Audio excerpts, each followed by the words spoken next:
Bonsoir à tous, ravi de vous retrouver dans Ça vous regarde, émission exceptionnelle ce soir. Jean-Luc Mélenchon est notre grand témoin. Au lendemain du 49-3, quelle est la stratégie du président des Insoumis à l'Assemblée? L'opposition a-t-elle perdu cette bataille des retraites? Le mouvement social peut-il repartir en pleine crise du coronavirus? Et quel est le bilan du travail des Insoumis dans l'hémicycle? On en parle avec lui dans un tout petit instant sur ce plateau. On évoquera aussi la crise démocratique. À l'heure où les populismes prospèrent en Europe, y aurait-il une tentation autoritaire à l'œuvre dans le pays? La Ve République est-elle à bout de souffle? Et la réponse institutionnelle est-elle la solution à la crise de la démocratie?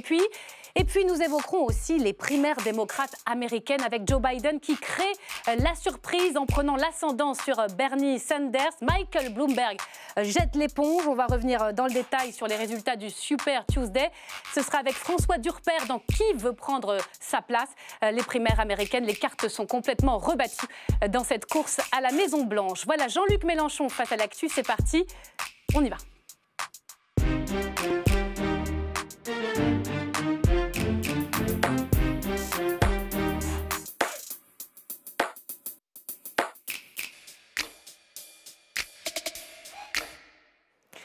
Et bienvenue à vous, chers téléspectateurs. Merci d'avoir choisi LCP. Nos invités en plateau ce soir, Jean-Luc Mélenchon, bonsoir. Bonsoir. Et merci d'être notre grand témoin. Vous présidez le groupe de la France Insoumise à l'Assemblée nationale. Vous êtes député des Bouches-du-Rhône. Nous sommes ensemble pendant une heure pour évoquer plusieurs grands sujets d'actualité. On va parler d'abord de la réforme des retraites avec ce projet de loi du gouvernement qui a donc été adopté par le 49-3 hier soir. Rejet des 2 motions de censure.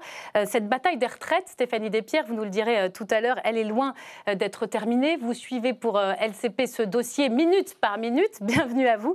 Et puis vous dialoguerez aussi avec Jean-Marc Daniel. Bonsoir. Bonsoir. Et merci d'être là. Vous êtes économiste, professeur à l'ESCP, éditorialiste aux Échos. Et vous avez regardé de près le contre-projet de réforme des retraites de Jean-Luc Mélenchon et des Insoumis, puisque les Insoumis ne veulent pas le statu quo. Ils veulent une nouvelle réforme. On en parlera. On parlera aussi, je le disais dans le sommaire, de la crise démocratique et des primaires américaines. Mais pour commencer, comme tous les soirs, si j'ai bien compris, Stéphane Blakowski, son billet en forme de portrait, vous allez le voir, Jean-Luc Mélenchon, le vôtre, tout de suite. Bonsoir à toutes et à tous. Bonsoir Stéphane. Si j'ai bien compris ce soir. Si j'ai bien compris Myriam, si Jean-Luc Mélenchon, qui nous fait l'honneur de sa présence ce soir, a tenu le coup pendant le débat, c'est parce qu'il avait une potion magique. J'ai lu ça dans Libération. À chaque pause, il remontait à la buvette boire sa potion magique du cacolac. Cacolac. Franchement, vous vous souvenez, le cacolac, c'est la boisson chocolatée qu'on donne aux enfants pour leur goûter. D'ailleurs, les Guignols l'avaient rendu populaire parce qu'il faisait une marionnette de Papin qui buvait constamment du cacolac pour montrer que Papin avait gardé son âme d'enfant. Ça veut dire que Jean-Luc Mélenchon a gardé son âme d'enfant. Oh bah exactement, moi je suis psychologie de bazar à fond. Le gars qui boit du cacolac, il a forcément gardé son âme d'enfant. En fait, ça m'a surtout surpris, parce que je ne m'attendais pas à ça. Pour moi, Jean-Luc Mélenchon, c'est l'homme politique qui a durci sa cuirasse avec des années de combat. Donc de découvrir sous la cuirasse un amateur de cacolac, donc qui a gardé son âme d'enfant, bah ouais, ça m'a étonné. Mais je me suis rendu compte qu'il y avait quand même pas mal de souvenirs que j'avais de Jean-Luc Mélenchon. Où il apparaissait sous un jour assez différent finalement de l'image qu'on a de lui généralement dans les médias. Donc, quand vous parlez de son image, vous parlez de quoi? De l'image dans les sondages? Ah oui, dans les sondages, c'est le seul indicateur qu'on ait vraiment. C'est vrai, quand on demande aux Français, selon vous, quelle est la première qualité, trait de caractère de Jean-Luc Mélenchon, ils disent l'agressivité. Il y a 70% des Français qui trouvent que Jean-Luc Mélenchon, il est agressif. Or, quand on regarde les débats à l'Assemblée, on se rend compte que Jean-Luc Mélenchon n'est pas que bruit et fureur. Parfois, au contraire, c'est celui qui appelle au calme, c'est celui qui apaise. On écoute. Monsieur le Président Mélenchon, la parole. Oui. Bon, moi, je fais partie des gens qui souhaitent que le ton baisse. On a le droit. On a le droit. Calme, calme, calme. Là, on fait redescendre. On aide la présidente à faire redescendre, jeune homme. Donc, on baisse de ton. Alors, je vais faire montrer d'autres extraits. Autre surprise. On imagine que Jean-Luc Mélenchon a quand même un esprit partisan qui fait que, quand on n'est pas d'accord avec lui, ça tourne très vite au conflit. Donc, en fait, c'est pas systématique non plus. Parce que pendant ce débat, il a pris la défense de Nicolas Dupont-Aignan. Peut-être un peu par pitié, je sais pas. Mais en tout cas, c'est pas du tout un gars qui a les mêmes idées que lui. Donc, vous voyez, il connaît la fameuse phrase « Je ne suis pas d'accord avec ce que vous dites, mais je me battrai pour que vous puissiez le dire ». Illustration.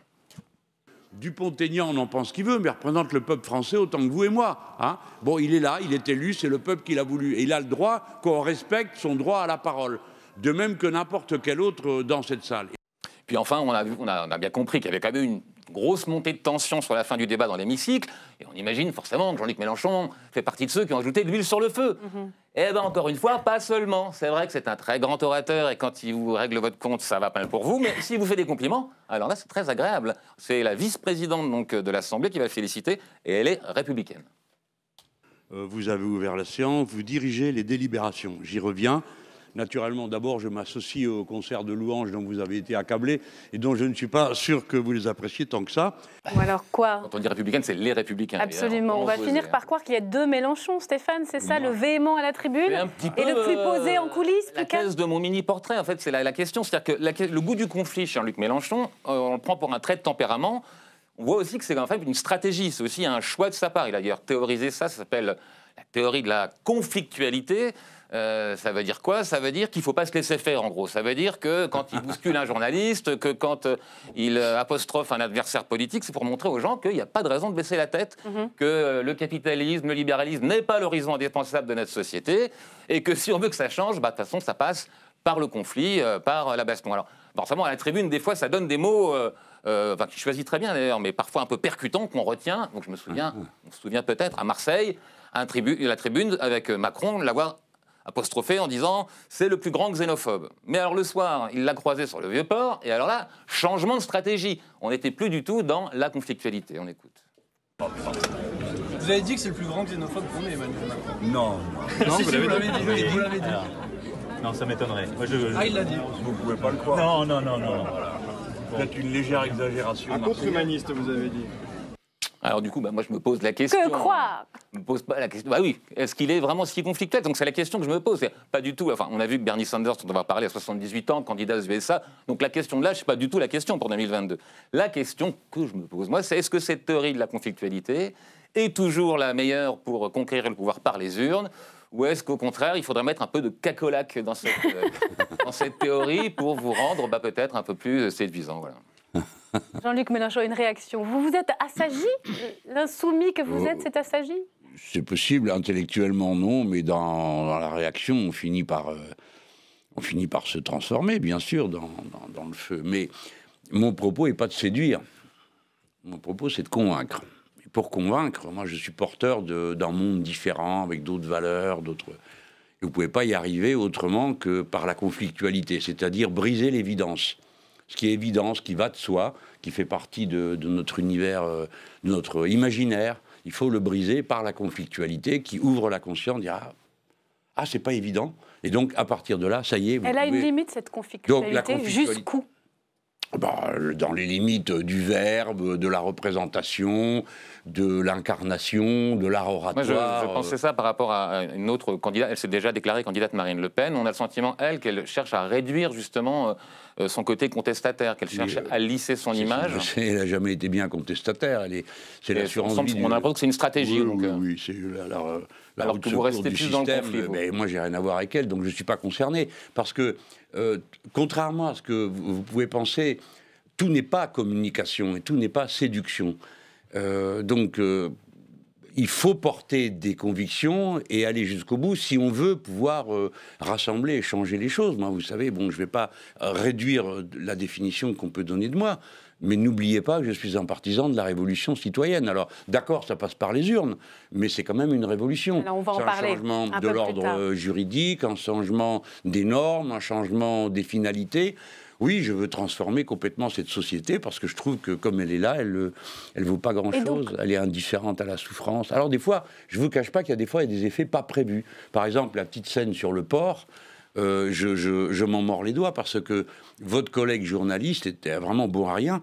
Parce que j'interpelle... Ça ne m'étonne pas, les journalistes, c'est souvent ça. Ben oui, quand même. Allez. Parce que j'interpelle... Premier coup de griffe pour les journalistes. Oui, ça ne sera pas le seul. J'interpelle le président de la République parce que nous avions engagé une discussion, lui et moi, le matin.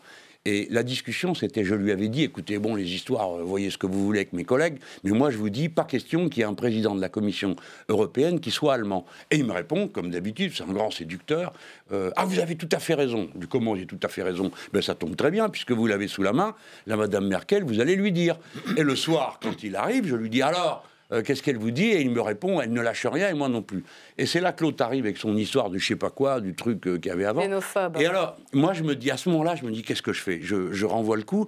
Et puis, je me suis dit, il y a la Merkel qui est là, en train de nous regarder, parce qu'on était à Marseille et qu'elle était là, et j'ai pas envie de lui donner à voir un leader d'opposition en train de se battre avec le président de la République du pays dans un bistrot à minuit. Hein. Il m'a semblé que c'était une scène inconvenante. Bon, j'ai peut-être eu tort, mais non, finalement, je ne regrette pas. Je n'aurais pas eu envie qu'elle voie ça. D'ailleurs, c'est intéressant de vous voir dans l'hémicycle, à la fois justement batailler sur le fond, avec une méthode où on va y revenir, mais en même temps de voir que voilà, vous respectez l'institution. On a l'impression même que vous aimez ce mandat. Revenons aux retraites. Vous vous souvenez non, mais non, mais parce que vous avez été sénateur, vous avez fait beaucoup de choses. Ah c'est ouais. pas évident.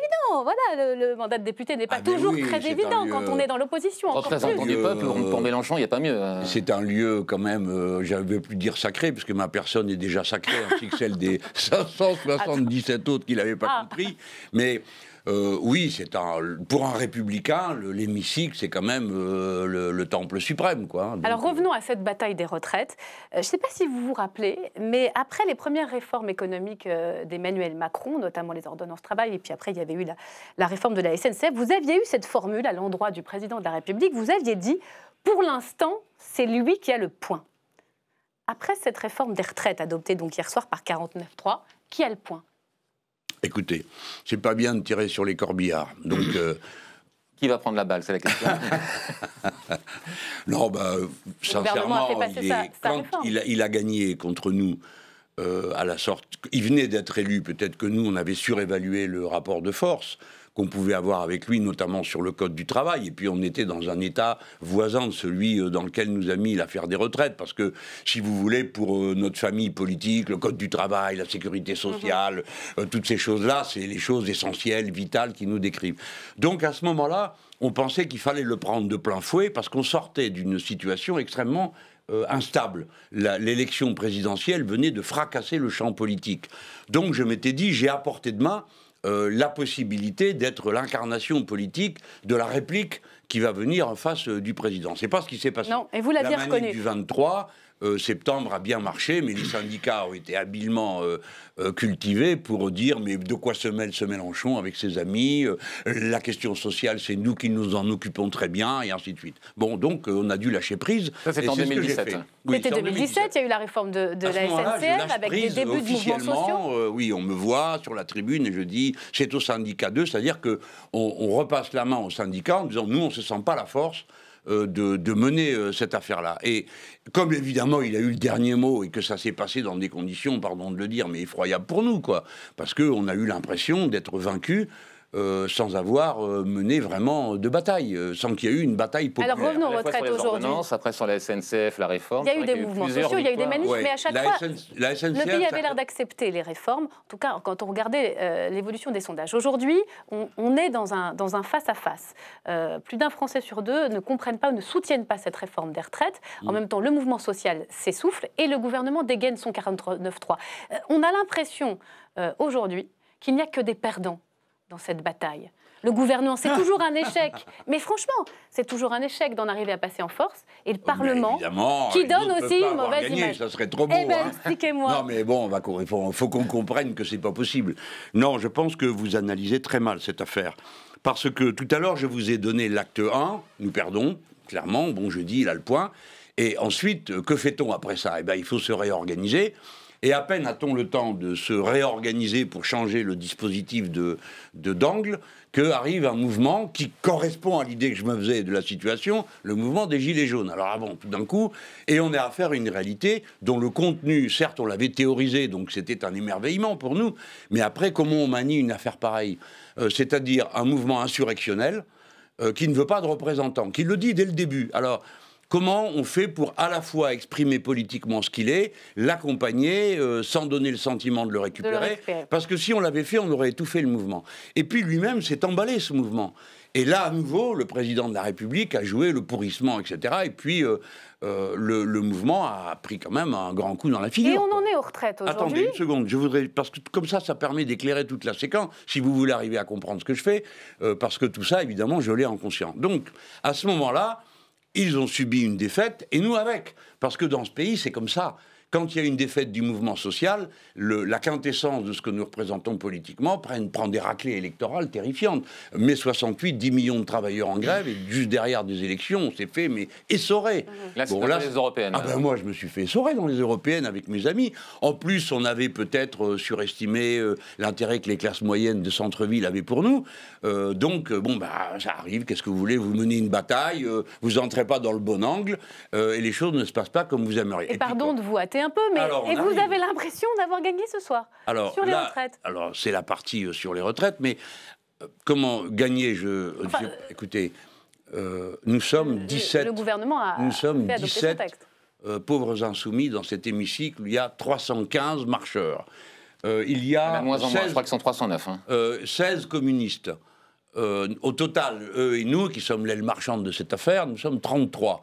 Nous avons mis en échec 315 personnes, le gouvernement, le président de la République et son cabinet noir, et ils se sont vautrés à la fin dans un 49-3 qui ne convainc personne, qui passe pour ce que c'est une agression, et comme le Premier ministre en a visiblement par-dessus la tête, au passage, il a changé le dernier texte, qui est un 49-3, c'est du jamais vu dans l'histoire parlementaire de ce pays. Pardonnez-moi, je suis tout à fait confuse de vous interrompre, mais on va voir comment vous vous êtes battu, et on revient à ce nouveau texte, puisque vous venez de le dire, ce n'est pas exactement la copie initiale du gouvernement qui a été adoptée hier soir. 13 jours où vous êtes succédé dans l'hémicycle. Comment ça s'est passé? Ces 13 jours, ils ont été auscultés par Elsa Mondingava.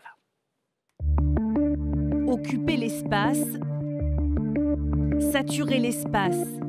Pour les Insoumis, la réforme des retraites, c'est la bataille avec un grand L et un grand B. Vous devriez vous calmer. Alors, tous les moyens législatifs sont bons. Absolument tout ce qui permet, naturellement dans la dignité du débat, de bloquer cette loi, nous le ferons. Eux disent, dès qu'il y a un très grand nombre d'arguments, c'est de l'obstruction. J'ai participé dans ma vie de parlementaire à plusieurs reprises à des batailles d'obstruction.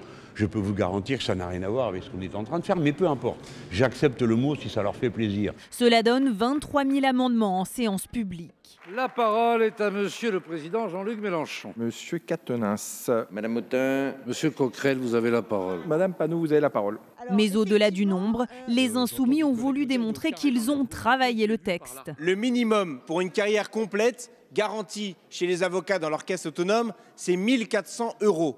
Et là, vous venez fanfaronner en leur disant qu'avec votre système, plus juste, plus solidaire, c'est 1 000 €. Ce qu'il y a dans le texte et ce qu'on peut entendre comme déclaration, soit ici dans l'hémicycle ou en commission ou alors à la télévision. Et quand on essaye de croiser les deux, honnêtement, c'est pas toujours bien clair. Alors là, vous ne pourrez pas dire que c'est pas le fond, hein.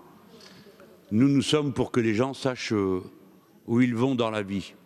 La valeur du point, comment est-elle définie? Personne n'en sait rien. Quelle sera sa valeur au moment de service? Personne n'en sait rien. Pour eux, il s'agit de se poser en adversaire privilégié de la majorité. Non mais vous pouvez ricaner, vous ne m'impressionnez pas. J'en ai déjà vu des azous comme vous. Nous pensons même d'ailleurs que vous êtes illégitime, que vous n'avez pas été élu pour cela, que cela n'était pas dans votre programme. Jamais, jamais dans votre programme. Le 49-3, pas la fin du combat pour Jean-Luc Mélenchon et ses troupes. Je me réjouis de l'immense école civique qu'aura été cette lutte depuis le 5 décembre et qui va maintenant continuer dans une guérilla populaire et parlementaire qui va durer aussi longtemps que vous vous obstinerez. Une guérilla pacifique. Et donc ça va continuer, Stéphanie Despierres. Vous avez aimé la saison 1, il y a une saison 2, c'est ça? Et oui, Myriam, parce qu'il n'y a pas un, mais 2 projets de loi retraite. Le premier, évidemment, on en a beaucoup parlé, c'était le plus important, 65 articles pour définir le futur système.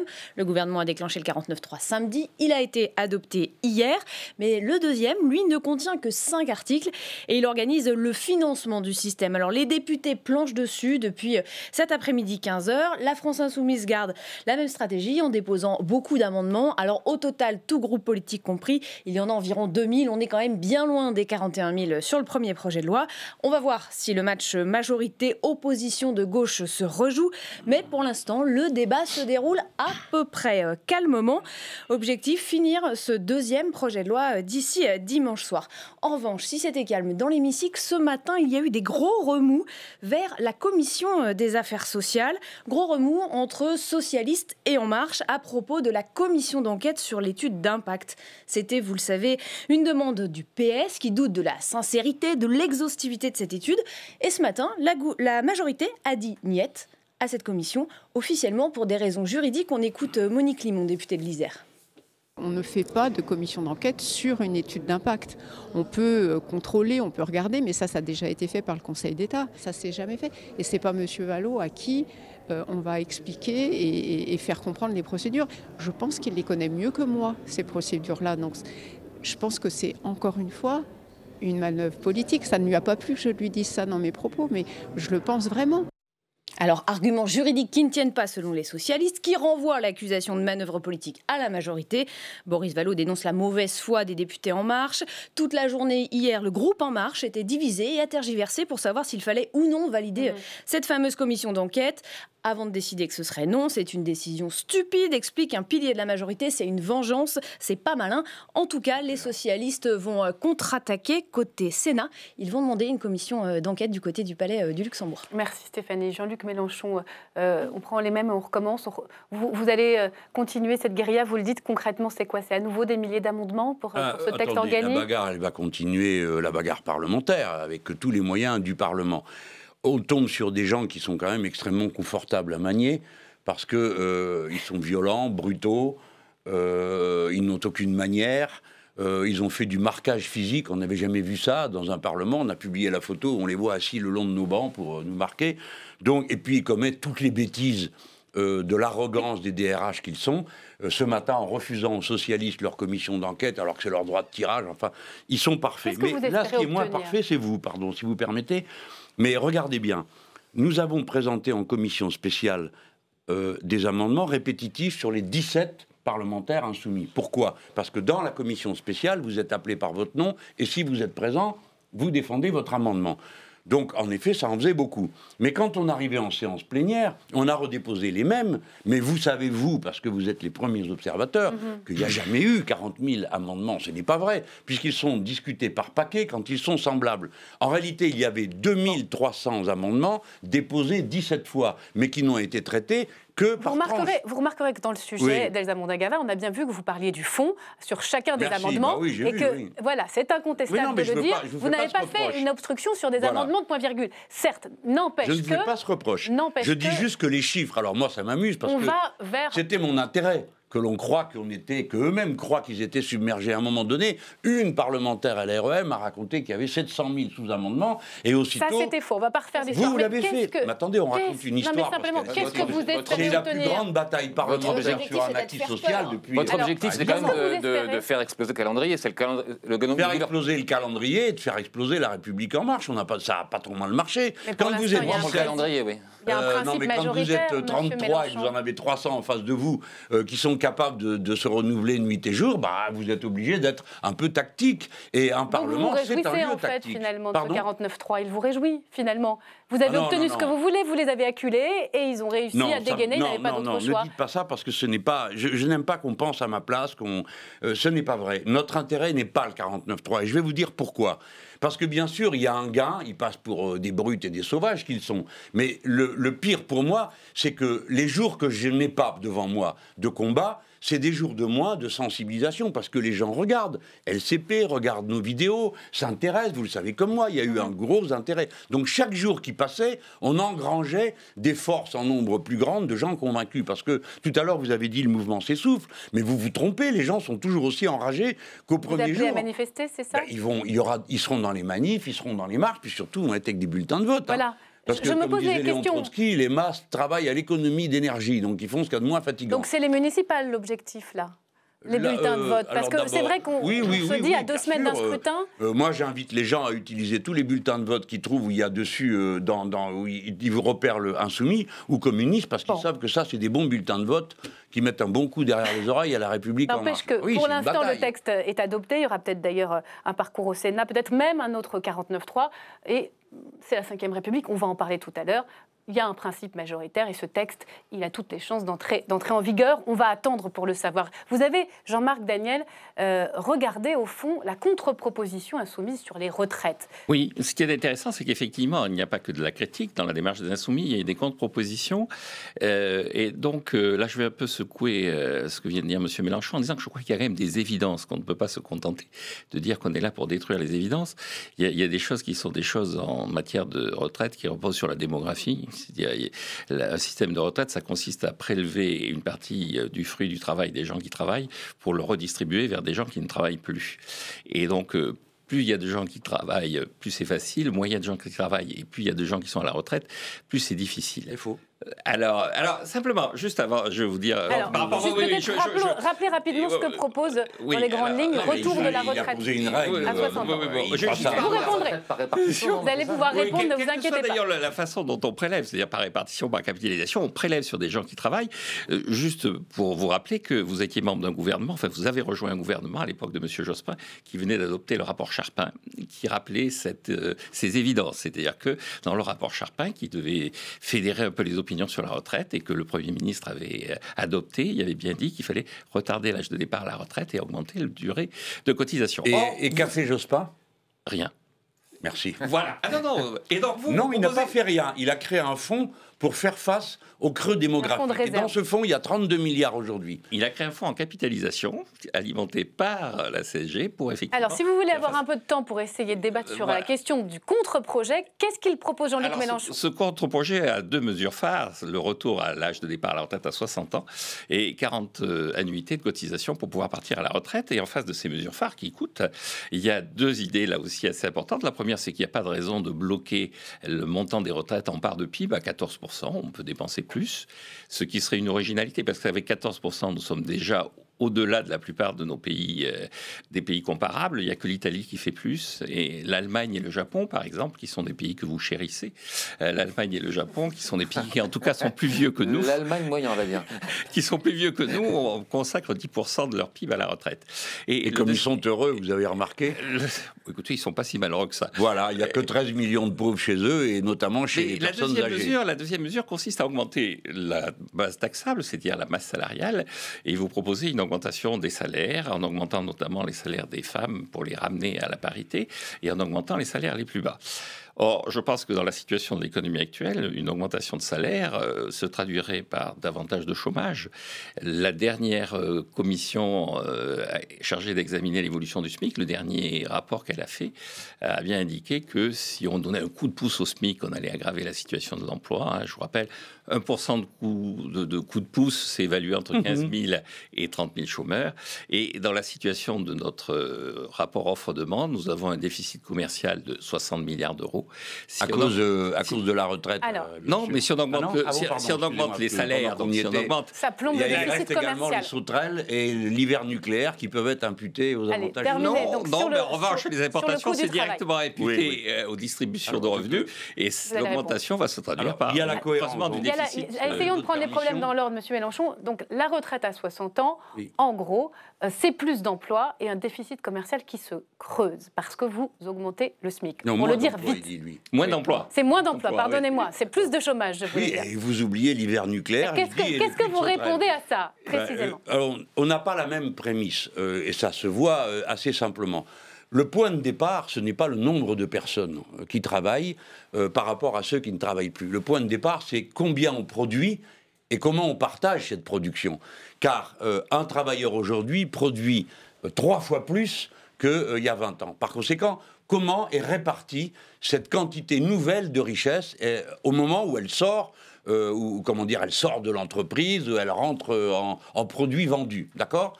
Voilà, ça c'est la question de fond. La proportion de la répartition entre capital et travail, elle a été à un moment donné de 60-40, elle est de 70-30. Donc ce que nous disons, nous, c'est n'inventez pas des usines à gaz augmenter les salaires. Et si vous augmentez les salaires, vous augmentez les cotisations. Un point donne 2,5 milliards d'augmentation de salaire. Évidemment, l'augmentation de salaire, elle va être prise sur le bénéfice. On sait bien sur quoi ça va être pris. Donc, nous proposons, comme point de départ pour alimenter les régimes de retraite, d'améliorer la répartition entre capital et travail. Et nous faisons remarquer deux choses. Voilà, bon, on ne dira pas avec le même mot tous les deux. Mais oui, de vous en prendre un morceau pour nous. Voilà. Et ce n'est pas la première fois qu'on fera ça. Parce que je vais faire 2 remarques rapides. La première, le temps de travail depuis le début du siècle précédent, a été divisé pratiquement par 2.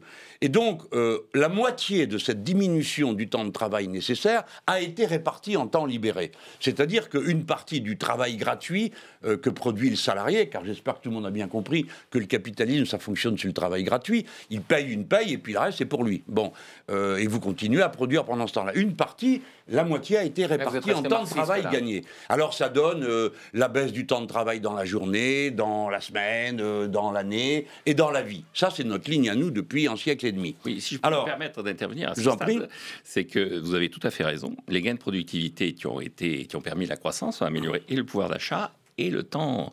Sauf qu'il n'y en a plus de gains de productivité en ce moment. L'économie française ne fait plus de gains de productivité. Alors ça, elle est même en situation probablement cette année de reculer. Et d'ailleurs, la preuve de ce que vous dites, c'est que quand il y avait des gains de productivité, on voyait le MEDEF se proposer de les partager. Ce n'est jamais le bon moment. Il y a des gains de productivité, il faut faire des économies. Il n'y a plus de gains de productivité, il faut faire des économies. Nous n'avons jamais droit à rien que nous n'ayons cherché de vivre fort. Oui, mais attendez, tout à l'heure, attendez, je veux terminer par rapport à votre raisonnement qui a la force d'une cohérence. Laissez-moi exposer la cohérence du mien. Déjà, vous avez fait des comparaisons internationales. Vous auriez pu, à la faveur de vos compatriotes, faire remarquer qu'un ouvrier français produit en une heure 20% de plus qu'en anglais. Donc normalement, on pourrait partager les 20% supplémentaires entre les uns et les autres, si on est en compétition avec les Anglais. Avec les Allemands, pareil. Les travailleurs les plus productifs du monde, ça paraît incroyable, c'est cette bande de feignants, de Français, qui passent leur temps en vacances, à la retraite et le reste. La France, et j'insiste sur ce point, est en situation de performance. Alors évidemment, comme la part de l'industrie et comme la part des activités productives de cette nature ont baissé, et que dans les services, les gains de productivité sont très faibles, vous êtes seulement en train de constater que comme les services occupent la place qu'occupait autrefois le travail industriel et agricole, les gains de productivité sont plus bas. Voilà, c'est tout, point. Allez. Vous ne pouvez pas vous en prendre aux travailleurs français de ça. Je finis sur un point. Avec votre permission, je termine sur un point. Le peuple français, globalement, vieillit. Moins que les autres, mais il vieillit. Alors, qu'allons-nous faire? Quelle est la solution? Si nous ne répartissons pas ce que la machine et l'intelligence artificielle peuvent libérer de temps de travail et de richesse pour le répartir en temps libre. Mais qu'est-ce que vous voulez faire d'autre? Vous allez esclavagiser la poignée qui reste au travail ou bien condamner à la misère absolue ceux qui ne peuvent plus travailler? Vous êtes bien obligé de partager. Bon, convaincu ou pas, Jean-Marc Daniel? Voilà ma cohérence. On s'arrêtera là sur cette question du contre-projet. Je ferai juste 2 remarques par rapport à ça. Ah ben je suis bien déçu de ne pas vous avoir convaincu aussitôt. Oui, je ferai 2 remarques. La première remarque, c'est sur la situation de productivité de l'économie française. Elle est liée au fait qu'il y a beaucoup de chômage en France, et ce qui fait que toute une partie de la population qui, dans les autres pays, est en emploi, est au chômage. Et donc, il y a une partie de l'emploi peu qualifié qui existe dans les autres pays qui n'existe pas en France. Et le deuxième élément, c'est que un véritable enjeu, effectivement, c'est de répartir de la richesse. Je suis tout à fait d'accord avec vous. Seulement, il faut la créer, cette richesse. Ça, c'est incroyable. Je connais cet argument, il m'amuse. En ce moment, on ne crée rien. Et puis c'est bien connu, alors voilà que Mélenchon arrive, on ne crée rien, et puis en plus il veut partager. On n'en crée pas assez pour payer nos retraites, puisque le système est déjà en déficit, et si on alourdit les contraintes... Non, premièrement, le système n'est pas en déficit. Non, pardon, mais moi je m'intéresse à la cohérence d'une pensée. Je ne suis pas d'accord pour dire que le système est en déficit. Le corps dit qu'il y aura entre 5 et 15 milliards. Et vous, qui êtes un économiste quand même, vous trouvez normal une évaluation où le trou est prévu du simple au triple?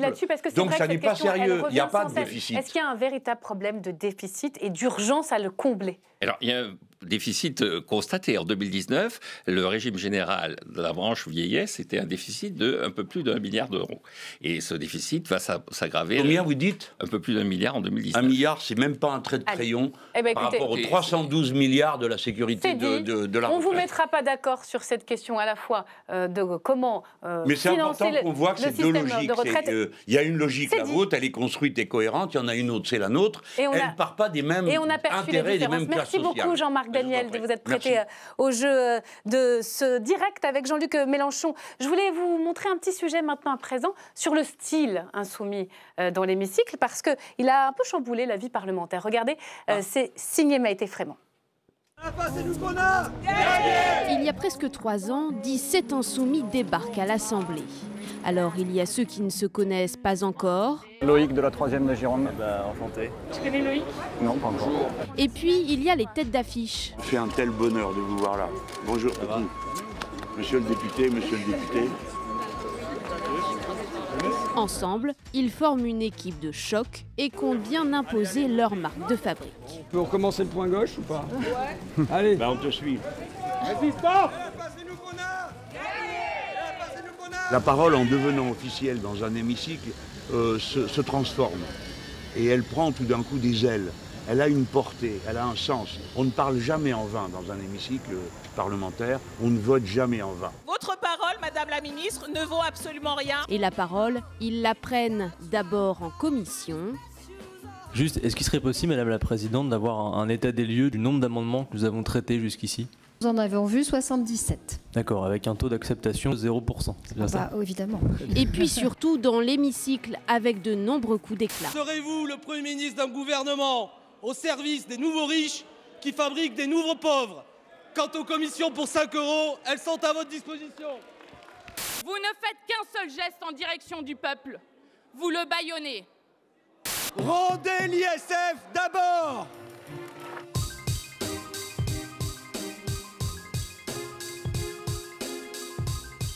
Ça, c'est pour la forme. Mais les Insoumis, c'est aussi 54 214 amendements déposés depuis 2017.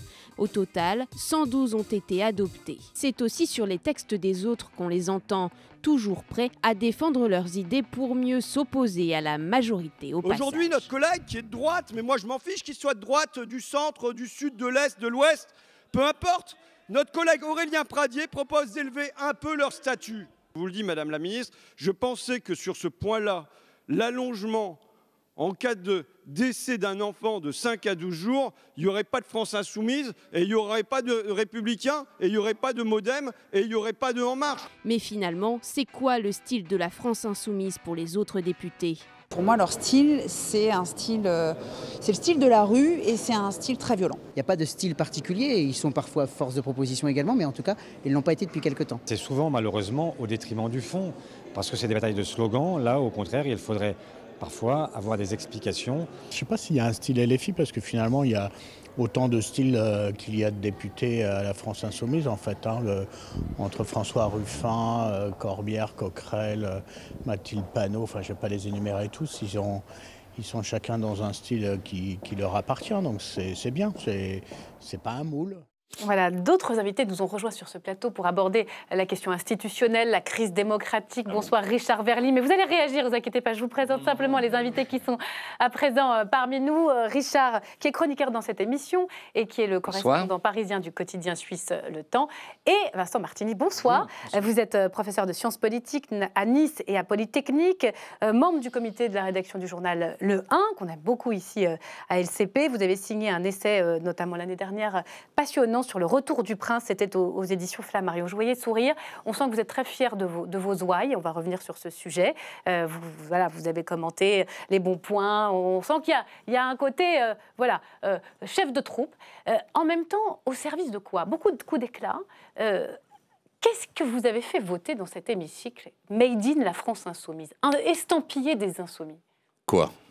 Des milliers de propositions sous forme d'amendements, 3 niches, là on sera à la 3e niche parlementaire, c'est la 3e fois qu'on va présenter un ensemble de projets. C'est un travail Vous avez l'impression d'avoir un bilan sur le fond? Parce que vous avez certes, notamment vous parlez des... vous dire que non mais par exemple sur les niches parlementaires, c'est vrai que vous avez permis, notamment aux Républicains, sur les questions de handicap, de faire naître un vrai débat qui aboutit à une forme d'unanimité le moment venu avec la majorité. Mais en votre nom, vous avez des textes à faire valoir qui ont pu être votés? Non. Mais vous faites quoi d'habitude? Vous nous suivez ou pas? Oui, des dizaines, vous l'avez vu, tous les textes qui ont été présentés dans les niches, mais nous sommes l'opposition. Donc, en général, la règle, c'est qu'on est battu. Et en plus, on n'a pas des gens spécialement tolérants ou ouverts en face de nous. Donc, on est battu. Mais on fait vivre un débat, on fait des propositions, on oblige à décentrer les centres d'intérêt habituels. La République En Marche, c'est très simple. Ils votent contre nous, et puis 5 minutes après, ils déposent un texte sur le même thème. Donc, parce que nous sommes dans l'hémicycle, ceux qui exprimons une forme de sensibilité à ce qui se passe dans la société, qui est notoirement plus grande que celle de la majorité. Donc le travail accompli est magnifique. Et puis vous savez, la vie parlementaire, c'est des propositions que vous présentez. Alors les gens se disent, ah bah tiens, je suis d'accord avec eux, ou ah non, je suis pas d'accord avec eux. Donc vous faites vivre le débat dans le pays, et puis vous représentez des gens qui se sentent représentés par nous. Quand ils nous écoutent, ah ben, je suis bien d'accord avec ça. D'un mot, puis ensuite on passe à la chronique de Richard. Mais j'ai pas bien compris la question. Parce que vous présentez des textes, mais ils ne sont pas adoptés parfois. Vous avez réussi à mobiliser sur une niche parlementaire mais LR, par exemple. Que je vais réussir à 17 par à exemple, faire adopter les communistes 315, sur les retraites, le gouvernement a repris quelques-uns de leurs amendements, certes. Pas la majorité, mais ça ne vous fait pas un petit pincement? Après tout, les communistes demandent le rejet, comme vous, du texte sur les retraites, mais au final, ils jouent quand même un petit peu le jeu et ils enrichissent le texte. Vous ne le regrettez pas, ça? Alors, bien sûr que je le regrette et je cours me pendre en sortant de votre studio. Mais pas ce que je vous pour demande, être sérieux, moi je suis enchanté de ce que font mes camarades communistes. On travaille tous les jours ensemble. Bon. Mais je voudrais faire juste remarquer que la majorité avec nous s'y est pris d'une manière radicale. Ils ont éliminé, avant même qu'on discute, classé comme rejeté 315 amendements des Insoumis, considérés comme hors sujet. Alors vous avez été sujet, la retraite à 40 ans, hors sujet, 40 annuités de cotisation, hors sujet. Alors, ils ont considéré que tout ce qu'on proposait était hors sujet et que le seul sujet intéressant, c'était eux et la possibilité, pensait-il, de nous ridiculiser en ne laissant que des amendements, j'en conviens, de suppression ou de forme, qui pour nous étaient, comme vous l'avez vous-même admis tout à l'heure, l'occasion de parler de tout. Et d'ailleurs, on a parlé de tout. Vous avez l'impression qu'ils ont fait exprès d'écarter vos amendements et de garder les communistes? Oui, mais ils se sont pris les pieds dans le tapis, une fois de plus. Parce que du coup, ils n'étaient pas préparés. Ils le disent eux-mêmes. Ils avaient scindé en 3 le texte, ils avaient 3 rapporteurs, mais on ne discutait jamais de ce qu'ils avaient prévu au moment prévu. Donc, on discutait au début de l'article 65, et puis on a discuté à l'article 8 de ce qui se trouvait à l'article 22. On va prendre un petit Donc peu. oui, on les a perdus, on a fait ce qu'il fallait pour les disperser. Éparpiller façon puzzle. Ben oui, on les a avancés avec nos arguments, nos corps de bataille, d'amendements. On va sortir de l'hémicycle un instant, changer de focale. Ce 49.3, ce passage en force, comment on le regarde depuis l'étranger? Alors, il y a quelque chose qui était hors sujet pour Jean-Luc Mélenchon hier soir dans l'hémicycle, c'est la démocratie. Vous l'avez dit, on va l'écouter. Vu de l'étranger. Vous serez, dès demain matin, la risée du monde civilisé démocratique. Oui, parfaitement. Les grands rénovateurs, où ailleurs qu'en France et sous votre gouvernement, une loi au contenu inconnu, aux dispositions inconnues et réécrites par l'exécutif tout seul avant d'être adoptée sans vote. Dans quel autre pays une chose pareille est-elle possible ? Bien dire que la question posée par Jean-Luc Mélenchon est une bonne question. Et d'ailleurs, les commentateurs étrangers qui regardent la France, ils ont retenu que le 49.3, ce n'est quand même pas tout à fait démocratique. Alors, je vais citer quelques exemples. Il y a d'abord le Soir de Bruxelles qui parle d'un muselage. L'opposition a été muselée, le débat aussi. Il y a la télévision publique allemande qui dit que faire passer une loi sans l'approbation du Parlement est définitivement un geste antidémocratique. Il y a le quotidien toujours allemand Tageszeitung, selon lequel le coup porté au régime parlementaire est rude. Alors il y en a qui sont un petit peu en retrait. C'est un pays de grande tradition parlementaire, c'est le Royaume-Uni et le Guardian, pour lequel, en fait, ce n'est pas très étonnant. Le pouvoir exécutif s'est contenté de contourner le Parlement. On n'est pas tout à fait dans la risée, on est plutôt dans le fatalisme cynique. Donc rien de neuf sous le soleil. Alors, Nouveau monde, ancien monde, même combat. Mais parce que voilà, les Européens, ils connaissent la France. Et souvenez-vous de cette fameuse couverture de The Economist où on voyait le président Sarkozy à l'époque, un nain avec un chapeau napoléonien. On la voit à l'antenne. Pourquoi le The Economist montrait cela? C'est parce qu'il voulait dire que tout en France dépend du président. Et quand le président, pour une raison ou pour une autre, est empêché, eh bien ça ne marche pas. Il y a aussi le site The Conversation, qui est un site universitaire, qui disait « La personnalisation du pouvoir ne changera pas. Elle demeurera parce qu'elle est constitutive de la Ve République. » Et il citait, vous savez, cette phrase d'Emmanuel Macron à propos de l'affaire Benalla, quand il disait aux journalistes « Venez me chercher ». Eh bien, on a un peu l'impression que quelque part Emmanuel Macron a dit à Jean-Luc Mélenchon « Venez me chercher ». Alors il y a quand même un partisan étranger d'Emmanuel Macron, c'est l'ancien chancelier allemand Gerhard Schröder, qui dans un entretien a dit « Continuez ». Mais alors pour vous, auteur du Hareng de Bismarck, j'imagine c'est une occasion de surenchérir. Une réaction. Bon, Il faut changer, je crois que il ce faut qui vient changer d'être ces dit là, avec institutions, j'imagine. l'élégance particulière de quelqu'un qui nous regarde de l'étranger, ne veut pas trop nous offenser, c'est qu'on passe vraiment pour une bande de bizarres. Ça n'existe pas, un traitement pareil. Alors, bon, moi, j'aime pas trop qu'on se moque de mon pays, et ces Anglais feraient bien de réfléchir à faire des caricatures, mais je suis bien obligé de dire que vraiment, on a un comportement dont nos compatriotes on finissent par plus se rendre compte. Ils sont mitridatisés. Alors, après, disons à la décharge des Français que, de toute façon, le problème de la personnalisation existe maintenant, même dans les régimes parlementaires, du fait de la circulation des réseaux sociaux, etc. Raison de plus pour se prémunir par des méthodes institutionnelles de l'abus de pouvoir que représente cette personnalisation. Alors, Sarkozy, le président qui rétrécit, vous pensez que Macron, c'est le président qui rétrécit aussi? Dans un instant. Mais... Moi, je n'ai pas trouvé que Sarkozy rétrécissait, il était de droite, il faisait son boulot, ces Anglais sont bien impertinents. Alors Macron, c'est l'homme du capital financier, il fait son travail. Mais il l'avait promis pas aussi la 6ème République un peu. Pardon, il avait dit il disrupterait les institutions peut-être. Oui, mais tout seul. C'est leur caractéristique à tous ces types, c'est qu'ils considèrent que l'alpha et l'oméga, c'est eux.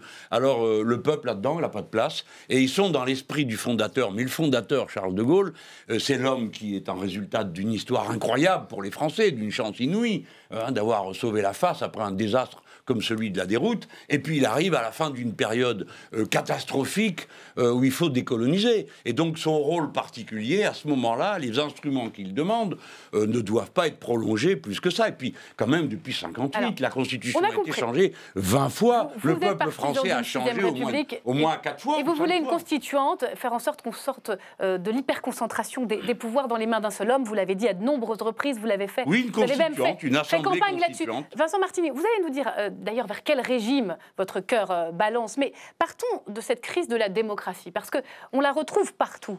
Affaire Griveaux nous parle de crise de la démocratie, crise des Gilets jaunes, crise de la démocratie, les populismes aux portes du pouvoir quand ils ne gouvernent pas déjà, crise de la démocratie. C'est votre diagnostic aussi. Non mais prenez-vous-en qu'à vous, c'est vous les journalistes qui dites ça à tout bout de champ, vous n'avez pas d'imagination. Est-ce que vous êtes d'accord avec ce diagnostic-là? Est-ce que notre pays est en... Je dirais qu'il y a une crise du gouvernement représentatif. Il y a une crise de la démocratie des élus.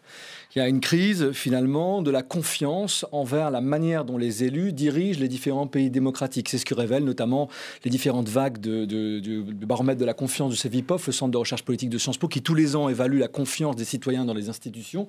Qu'est-ce qu'ils nous disent? 85% des sondés disent... les hommes politiques ne se préoccupent pas des gens comme nous. Et en même temps, il n'y a pas de crise de la démocratie parce que le soutien dans le régime démocratique lui-même, il est encore extrêmement élevé.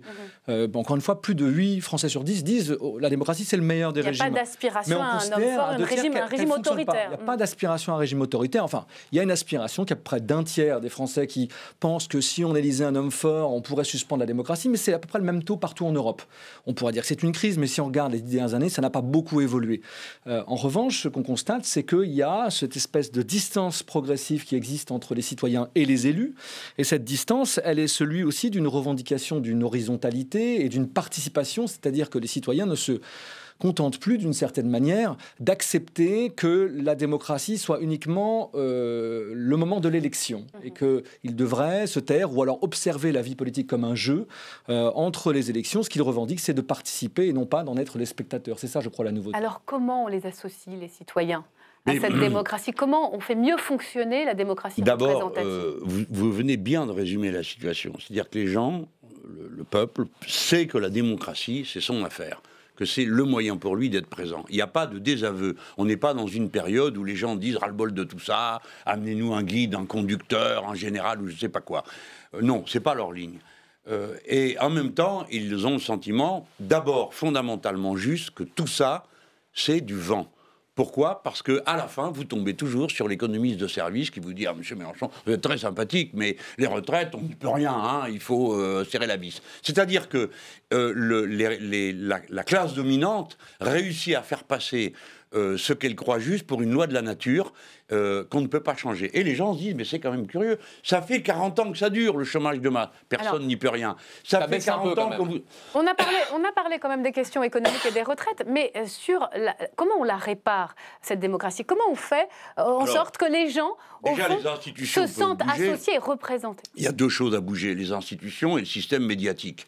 Les institutions, de manière à arriver à combiner la stabilité, parce qu'on ne dirigera jamais un pays de 65 millions d'habitants et une grande puissance en assemblée générale permanente. Il faut quand même être sérieux. On a besoin d'institutions stables et de mécanismes de pouvoir connus et dont le fonctionnement peut être à tout moment observé. Bon. Et puis en même temps, on a besoin de permettre au peuple, et surtout le nôtre, qui est un peuple, ça fait 1500 ans que ça dure, qui sont comme ça.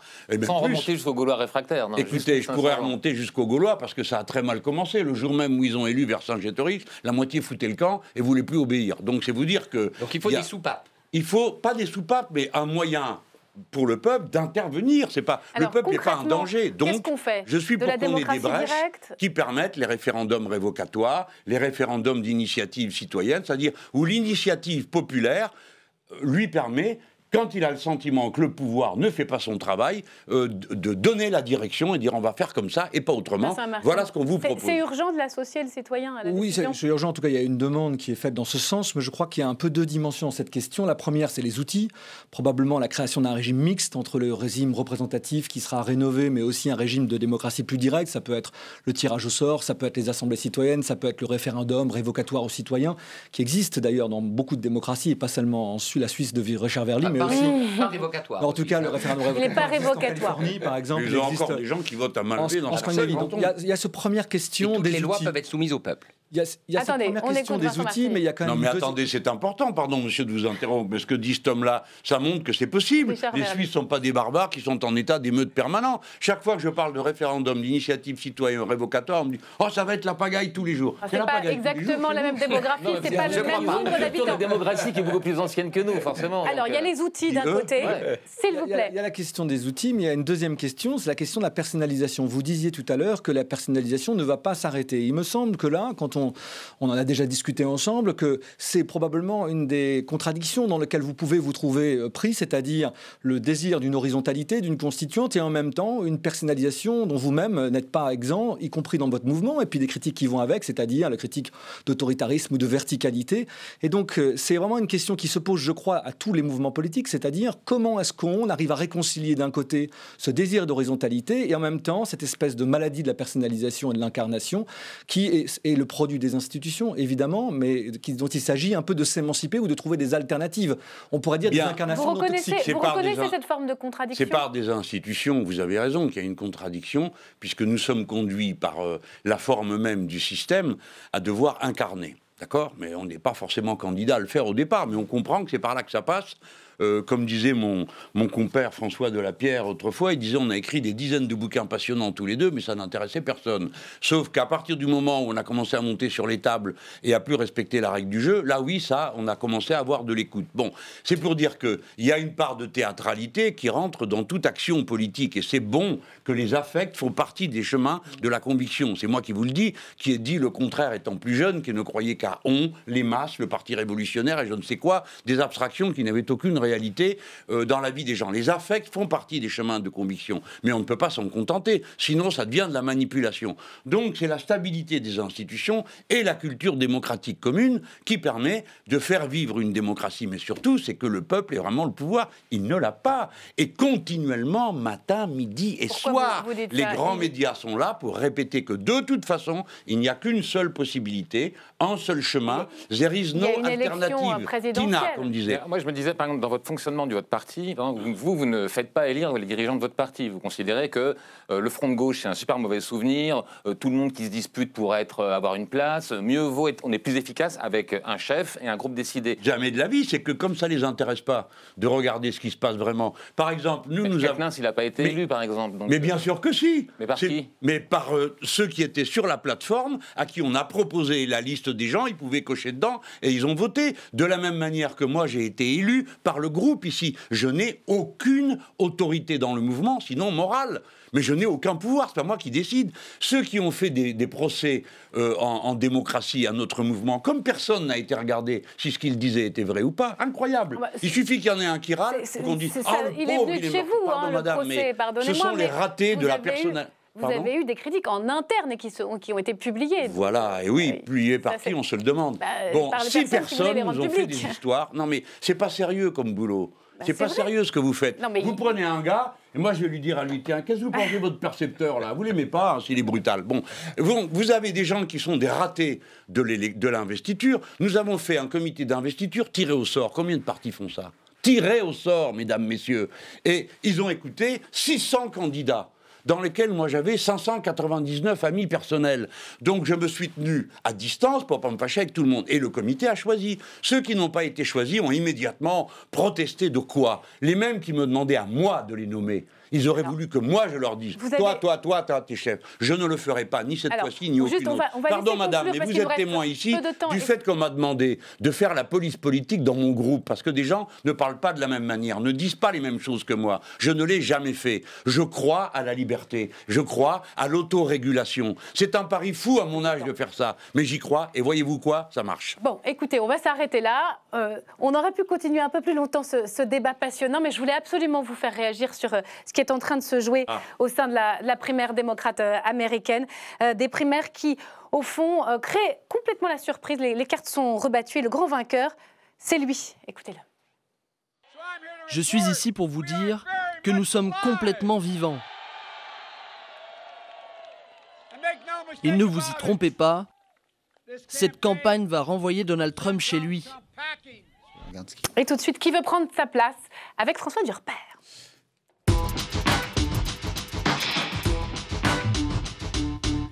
Bonsoir François. Bonsoir Myriam. Alors on le croyait hors course et revoilà Biden. Exactement, c'est le comeback l'un des plus impressionnants de l'histoire. On dit toujours, là vraiment c'est le cas. Il a gagné dans tous les États du Sud et il a même en nombre de délégués maintenant dépassé Bernie Sanders. Vous avez peut-être entendu les images où il crie victoire et il confond, vous allez voir. On a vu les images je pense. Oui, on va regarder ça. Au fait, voici ma petite sœur Valérie et ma femme Jill. Oh non, elles ont changé de place. Voici ma femme et voici ma sœur. Elles ont échangé leur place. Voilà, c'est le ça, vous avez, voilà, Biden, c'est ça. Donc il en fait une tous les jours. Hein. Donc là, il confond sa sœur et sa femme. C'est l'homme quand même qui a été capable de dire j'adore venir dans le Vermont. Il était dans le New Hampshire. Bon, on se dit est-ce qu'il va pouvoir représenter le parti? En tout cas, il a un certain nombre d'atouts très clairs. La première, c'est qu'il a montré une sociologie du vote. Il a effectivement les Afro-Américains, mais il a gagné dans des banlieues, il a gagné dans des zones rurales. Donc il a quand même élargi son électorat. C'est pas uniquement l'électorat afro-américain. Et puis il va bénéficier du report des voix des autres centristes parce qu'il a là vraiment un boulevard et notamment la nouvelle du jour. C'est ça. Et oui, Bloomberg, c'est fini. Bloomberg, c'est fini. Bloomberg, c'est 4 délégués. 4 délégués. 400 millions de dollars investis dans le Super Tuesday, ça fait 100 millions de dollars le délégué, ça fait cher quand même pour l'élection, et il se retire de la course. Mais vous vous rappelez de la phrase, il avait dit « Je suis là pour dépenser mes millions pour battre Donald Trump » et la fin de la phrase pour battre Bernie Sanders. Un mot, du coup on en est où? C'est Biden le favori, Sanders, c'est fini? Alors aujourd'hui évidemment il y a pas mal d'atouts pour Biden parce qu'il va y avoir une élection le 10, une élection le 17. Il est très en tête, notamment en Floride. Et ça, évidemment, c'est un atout pour lui parce qu'il y a beaucoup de délégués répartis en Floride. La grande question, c'est la question de... on dit electable aux États-Unis. Ça veut dire, est-ce qu'il peut battre Donald Trump? Et qui peut battre Donald Trump? Et là, ils ne sont pas d'accord du tout. Du côté de Sanders, on dit, il faut quelqu'un qui soit capable de bouleverser un peu les choses, de remettre en cause l'establishment. Premier sondage dans l'histoire des États-Unis, on voit que les jeunes sont d'accord avec le socialisme. Oui, nous sommes aux États-Unis. Socialisme green, hein, mais c'est le socialisme démocratique à la Sanders. Et puis de l'autre côté, on dit non, il peut pas, c'est impossible de battre Donald Trump avec un socialiste. En tout cas, comment on va réconcilier ce parti? Ça, c'est une difficulté. Et évidemment, c'est un atout pour Donald Trump. Jean-Luc Mélenchon, vous l'avez rencontré, Bernie Sanders? Ben non, je ne suis pas encore allé aux États-Unis. Est-ce que vous vous sentez politiquement proche de lui? Certainement plus que de Biden, et je suis très intéressé par la campagne de Sanders. On l'a étudié de près la dernière fois, on y a appris des choses. Je souhaite sa victoire de toutes mes forces parce que ça changerait l'histoire du monde. Ensuite, c'est un vrai bonheur de voir naître aux États-Unis le droit de parler de socialisme au sens où l'entend Sanders. Bon, et il faut vous rendre compte que le Parti démocrate nord-américain est la tête de file du mouvement social-démocrate mondial. L'immense dérive blairiste, Schröder, Hollande et tout ça, c'est la famille Clinton qui l'a organisé.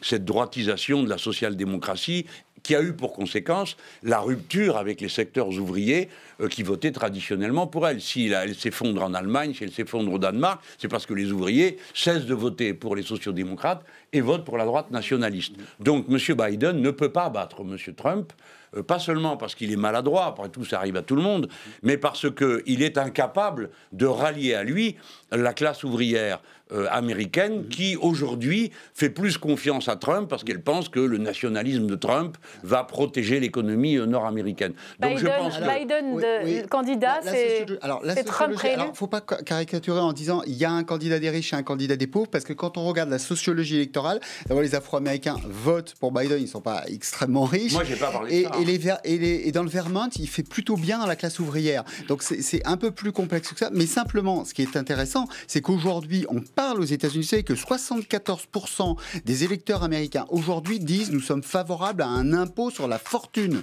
Ça, c'est totalement nouveau dans l'histoire, en tout cas depuis que les sondages existent aux États-Unis. Ça, c'est Sanders. C'est Sanders. Évidemment, c'est Sanders. Bon. Et... Pardon de vous contredire sur un point. J'entends, moi, je ne fais pas la caricature. Je ne pense pas qu'il y ait un lien direct, immédiat, entre classe sociale et représentation politique. J'observe que la social-démocratie, le courant du socialisme démocratique ou le mien, ça revient au même, n'a pas de réalité ni d'intérêt s'il n'est pas en phase avec les salariés, etc. Ceux qui votent dans les primaires démocrates, ben, c'est des démocrates.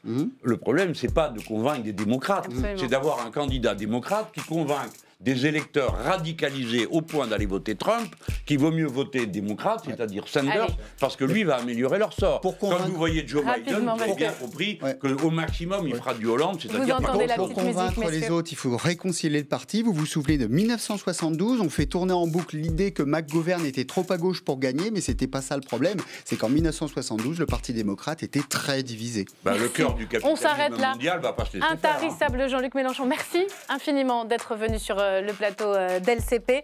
Merci à vous également pour ce débat. Très belle soirée et à demain.